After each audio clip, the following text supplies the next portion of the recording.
Alright, hello everyone and welcome back to Kottabos Space Program, where today we're having a look at yet another wonderful mod, this time in the form of Kerbodyne Plus, which is being made by forum user Bonus Eventus, and what this glorious little piece of work looks to add into the game is an expansion of the existing Kerbodyne manufactured parts that we have here in Kerbal Space Program.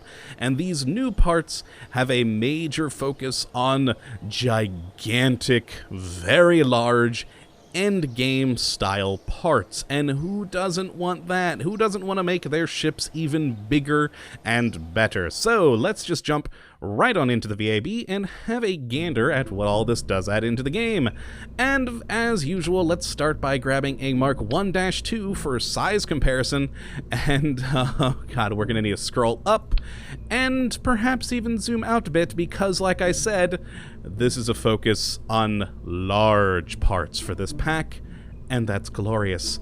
Now, thankfully, this mod maker has taken advantage of the manufacturers tab, unlike a lot of modders out there, and there's one problem with it though. Because this is supposed to be an expansion to the existing Kerbodyne parts, they're all just in the Kerbodyne tab, which is useful as the mod because, well, it's supposed to be Kerbodyne parts, but for my purposes of making sure that I show you all the correct parts and don't accidentally show off the Drill-O-Matic as a new part, because God knows I'd probably do something like that, I made a Kerbodyne Plus tab down here so that we can have a gander at just the 16 individual parts added in by this mod without any extraneous parts to confuse me.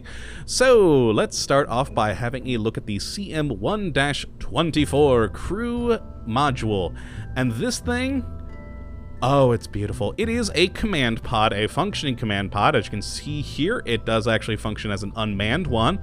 It uses 15 electric charge per minute, has the typical reaction wheel, science experiment of the crew report. It holds 1,000 electric charge and also has 500 monopropellant stored inside, and holds a whopping 24 freaking crew members. That is insane and beautiful and gigantic. As you can see here, it dwarfs the Mark 1-2 in comparison. I mean, it's just, it's huge and has 4 different exits for your Kerbals to go out of if they want to, you know, go out on EVA.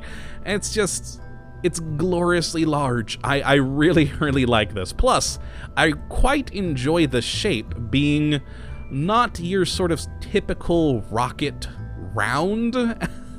It's, you know, a different geometric shape for a change, which is quite nice.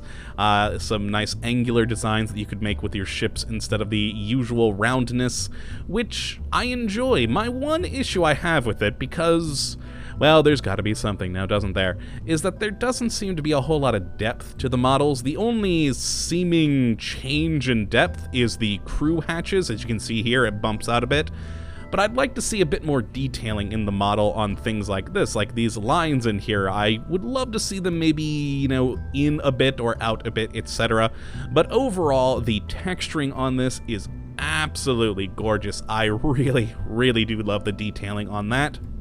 And hopefully the models will get better over time. This is, after all, the first release of this particular mod. It's been in development for a while, but this is sort of the first official release of it, so hopefully down the road some of these little minor things will change, but overall, gorgeous, gorgeous design on this. I really do enjoy it. Now, the next parts we have are 3 different docking ports in 3 different sizes. The London docking port, now we have the large one right here, which is massive. It's about the 3.75 meter size. We then have the medium, which is about the 2.5 meter size, and the small one here, which is at the 1.25 meter size. And yeah, just different, very large docking ports.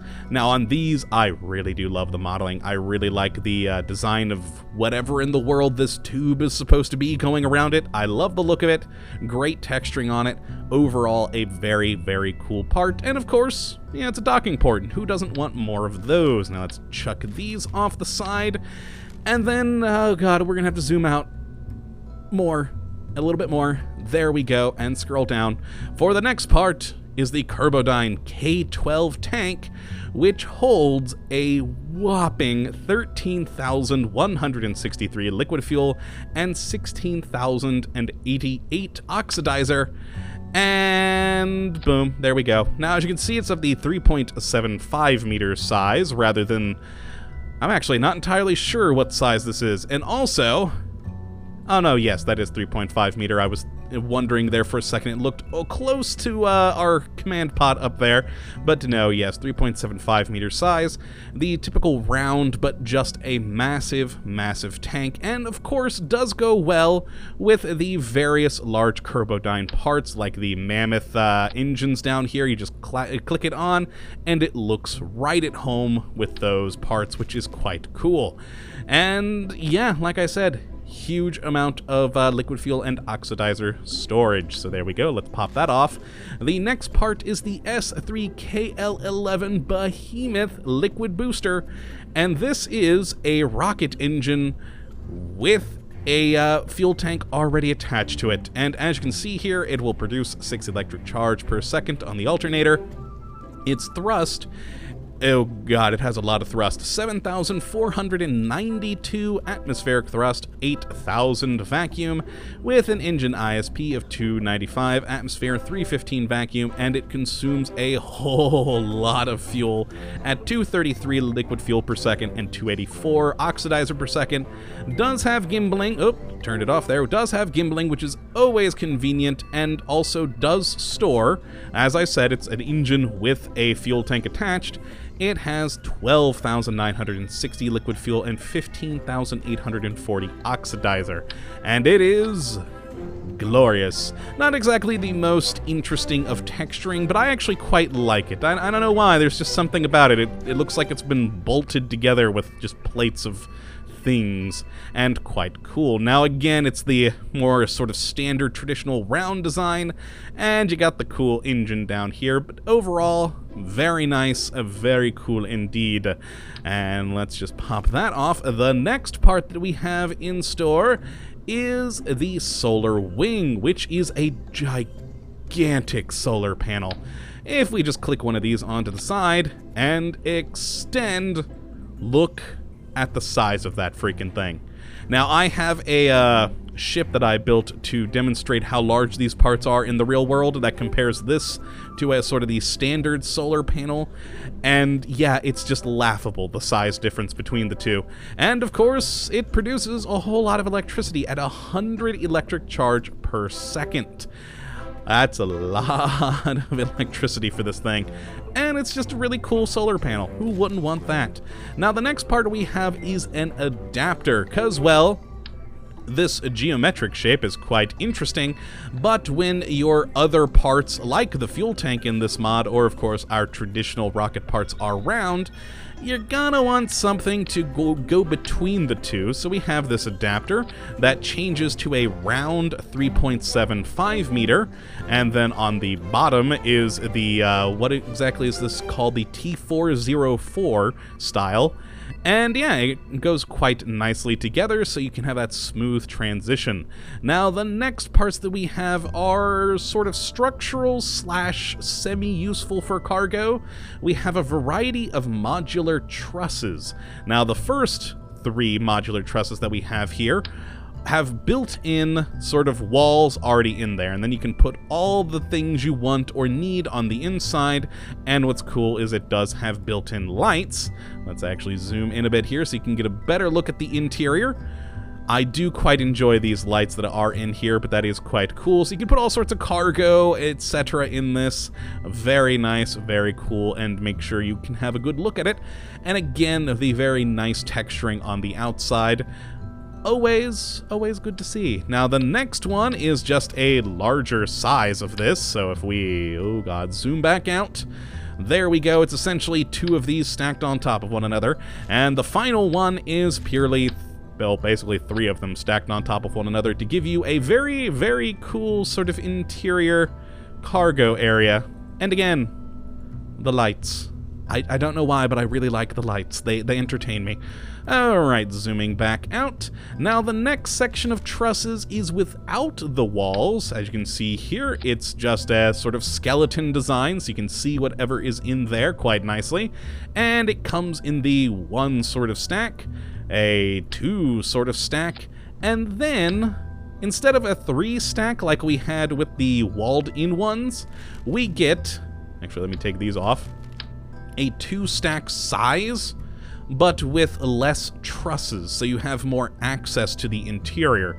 So like, I was thinking something might be cool with this. You know, you have a sort of a nice big enclosed one back here, and then have something that comes out of it, like maybe a hangar bay, and then it just sort of flies out through the large gap. That it would be something quite interesting and cool you could make with this. And, well, considering the size of these, you could fit something quite big and large in there, which is always fun. Now, the next part that we have, if we click back on one of these wall-less trusses, is we actually do have side panel walls that you can put on yourself. Now, I have a slight problem with these at the moment. As you can see, they do have 2 attachment points on either side, but yet our trusses don't have those attachment points there themselves. So if you want to actually hook these to the outside, you have to be very finicky about it and get it right in the correct spot you want to actually build these walls. So I would really like to see these attachment points actually come into use at some point. I think that'd be good, and hopefully it does at some point in the future. But again, just a minor little gripe for now. Let's chuck that away. And then the last one we have is the XL6 Landing Strut, and this is, well, a landing strut to go along with these giant parts that we have right now. I mean, look at the size of these things. It's beautiful, and I absolutely love the modeling on them. It just looks so very cool. All the little burn marks, etc., or dirt, or whatever you want to call it along there. The very cool hydraulic systems. They are very, very awesome lander legs, and go very well with the gigantic nature of these particular parts. Again, look at them compared to the size of the Mark 1-2. It's insane and beautiful. So yes, that's all the parts. So let's load up a craft that I made earlier to sort of show off how massive this stuff is. Oh yes, there it is, the Kerbodyne Plus station. Now, my original thought was to just build this and then put it into space like I normally do, so that then I just go to the tracking station and boom, I'd show you what I built out in orbit. But this, because we have these very large liquid booster Behemoth engines, I actually wanted to see if we could get this into space. I think we can. Remember how much thrust these things have, an absolute crap load of it, and with these fuel tanks and these fuel tanks, we have quite a lot of fuel to get us someplace. And so I think this might be able to get us into space. But yes, this is my very strangely designed ship. It has 4 of the boosters, 4 of the fuel tanks. We then have a variety of different trusses, having just a big hollow area down the center. A couple of the large solar panels here. And then up at the top, to do size comparison, we have the normal sort of XL solar arrays and the cupola module. Again, look at the size between these solar wings and these minuscule little XL solar arrays. There really is just no comparing them. Alright, let's go to launch this thing, and I think it can get into space. I mean, this thing is huge. You know, a big question I always get on these episodes when I show off big parts is people asking, how in the world could you get that into space? And look at this thing. Again, tiny little cupola module being just dwarfed by the rest of this thing. This should get into space. Before it does, though, let's actually open up the solar panels and show you just how insanely large they are. Oh, look at it. They're huge and slow and just very, very slowly deploying themselves. And almost there. Beautiful. And now they should be producing a lot of electricity. Look at that energy flow. Compared to, oh, look, bless, 20.81 energy compared to 85 and still rising. Oh, nope, I think it's leveling off at about 85.5. Just Just look at the size of these two. It's insane. And I love it. I love it so much. Just there, it's massive and gorgeous. So let's close these panels up now and actually take this thing off, or at least try to. I don't know how this is gonna go. Let's actually get a good angle on this. And let's start throttling up. Oh god, I should probably turn my... There we go. Turn all that back on. Turn on our SAS. RCS is unnecessary at this point. And launch in 3, 2, 1, and hear the glorious roar of these Behemoth engines. Oh yeah, field base. And I just love the design of them. We got a good big giant flame out of them. I love the smoke sort of coming off to the sides. It looks a little bit strange, honestly, but I actually kind of like it.